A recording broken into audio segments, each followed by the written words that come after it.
ಭಾನುವಾರ ಬಂದರೆ ಬಾಯ್ಲರ್ ಕೋಳಿ ತಿಂದು ತಿಂದು ಬೋರಾಗಿತ್ತು. ಅದಕ್ಕಂತ ಈ ಸತಿ ಬಂದು ನಾಟಿ ಕೋಳಿ ತಂದಿದ್ವಿ ಮನೆಗೆ. ನಾಟಿ ಕೋಳಿ ಸಾರು ನಮ್ಮ ಸ್ಟೈಲಲ್ಲಿ ಹೇಗೆ ಮಾಡೋದು ನೋಡೋಣ. ಈರುಳ್ಳಿ ಒಗ್ಗರಣೆ ಹಾಕ್ಕೊಂಡು ಚೆನ್ನಾಗಿ ತೊಳೆದಿರೋ ಅಂಥ ನಾಟಿ ಕೋಳಿನ ಹಾಕ್ಕೊಂಡು ಉಪ್ಪು ಹಾಕಿ ಸ್ವಲ್ಪ ಹೊತ್ತು ಬೇಯಕ್ಕೆ ಬಿಡಬೇಕು. ಇದಕ್ಕೀಗ ಧನಿಯಾ ಪುಡಿ, ಖಾರದ ಪುಡಿ 3 ಸ್ಪೂನ್ ಹಾಕ್ಕೊಂಡು ಅರಿಶಿನ ಪುಡಿ 1 ಚಮಚ ಹಾಕಿ ಚೆನ್ನಾಗಿ ಮಸಾಲೆ ಹಿಡಿಯೋವರೆಗೂ ಬೇಯಿಸ್ಕೊಳ್ಬೇಕು. ಸೊ ಇದಕ್ಕೀಗ 4 ಗ್ಲಾಸು ನೀರು ಹುಯ್ದು ಹಾಗೆ ಅದನ್ನು ಬೇಯಕ್ಕೆ ಬಿಟ್ಟಿದ್ದೀವಿ. ಇನ್ನು ರುಬ್ಬೋ ಮಸಾಲೆಗೆ 1 ಸಣ್ಣ ಈರುಳ್ಳಿ, ಚಕ್ಕೆ, ಲವಂಗ, ಏಲಕ್ಕಿ, 1 ಸ್ಪೂನು ಕಡಲೆಪಪ್ಪು, 1 ಕೈ ಹಿಡಿ ಕೊತ್ತಂಬರಿ ಸೊಪ್ಪು, ಪುದೀನ ಸೊಪ್ಪು, 1 ಕೈ ಹಿಡಿಯಷ್ಟು ತೆಂಗಿನಕಾಯಿ ತುರಿ, ಗಸಗಸೆ ಮತ್ತು 3 ಟೊಮೆಟೊ ಹಣ್ಣು ಹಾಕ್ಕೊಂಡು ರುಬ್ಬೋದಕ್ಕೆ ರೆಡಿ ಮಾಡ್ಕೊಂಡಿದ್ದೀವಿ. ಶುಂಠಿ ಬೆಳ್ಳುಳ್ಳಿ ಕೂಡ ಇದರಲ್ಲಿ ಸೇರಿಸ್ಕೊಂಡಿದ್ದೀನಿ.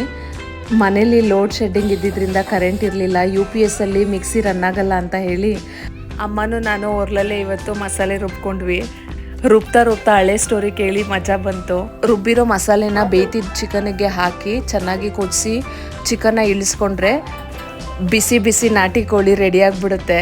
ಸಖತ್ ಟೇಸ್ಟಿಯಾಗಿ ಯಮ್ಮಿಯಾಗಿ ಬಂದಿತ್ತು. ಇದ್ರ ಜೊತೆಯಲ್ಲಿ ಮುದ್ದೆ ತಿಂತಾ ಇದ್ರೆ ವಾವ್, ಅದೇ ಸ್ವರ್ಗ.